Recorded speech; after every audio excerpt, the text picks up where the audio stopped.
Snake has money. He got that money from a human being. But Snake wonders, how does this paper has a value? To understand that, we have to go back in time when money didn't existed.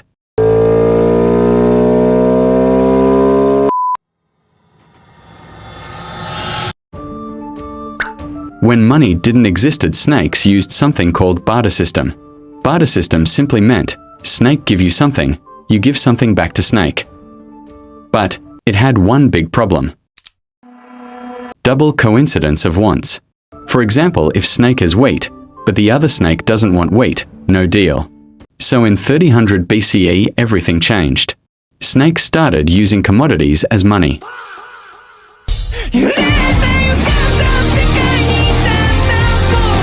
Commodities like barley, salt, and even livestock like cow, chicken, and pigs. These had value because snakes needed them but still not perfect.